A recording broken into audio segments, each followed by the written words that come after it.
It's November the 6th, 2017, and we've just had our first real hard frost of the year.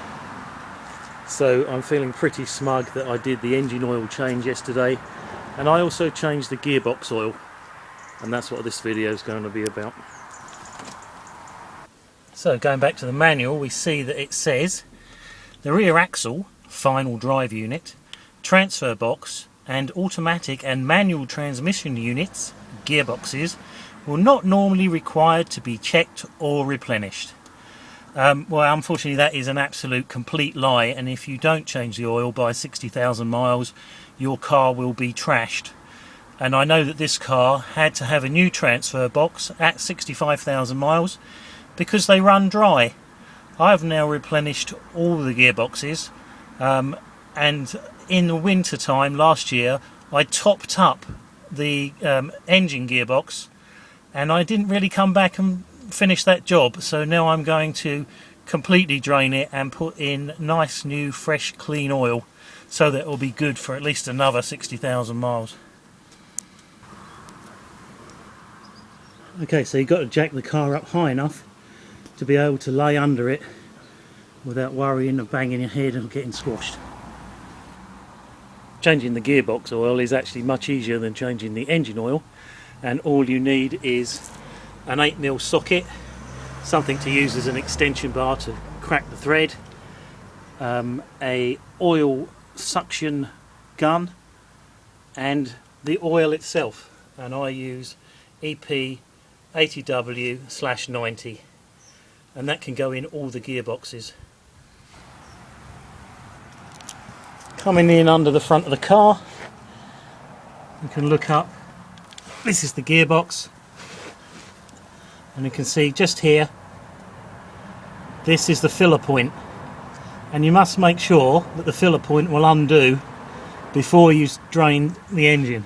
The Allen key goes in there, this is just an old piece of tubing, and then undo that. Oh, gonna need a longer bar. You can see that is pretty tough. So that was tougher than I remember it, so I've used the big guns.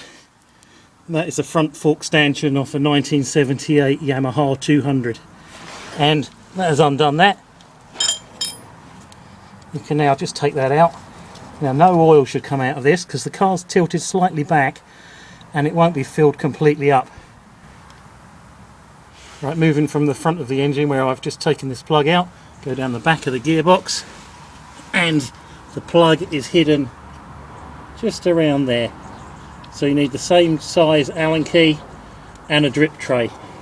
Now if it's full up, 1.75 litres of oil should come out of it. So using my big breaker bar, I've just broke the thread, but it was nowhere near as tough as the front one, and then we should just be able to take that out. That's finger tight. Again, another advantage of not having a hot engine, I'm actually pressed up against the exhaust pipe here, which of course would burn my flesh off. There we go. Now they can see that's really nice and clean because I did a top up now 10 months ago, and I feel that probably there was almost no oil in there when I did it. So we'll just let that run out and then put the plug back in. So they can see that the oil that came out of it was in fact pretty black. In fact, so black light just falls into it. The two plugs are exactly the same. That's the one from the back and that's the one from the front. Neither of them are magnetic and neither of them have seals. So I'll be putting a little bit of sealant on them before they go back in, just to make sure. Don't want them rattling out. Quoted capacity is 1.75 litres, but what you actually do is put it in until it drips out of the fill hole. That is 0.5 litres, and that's a 0.5 litre suction gun. So I'm just going to slowly fill it up. The quickest way to fill these things up is to actually just take the top off and pour the oil in rather than trying to suck it up. Although they're called suction guns, I don't think they're actually that very good at it.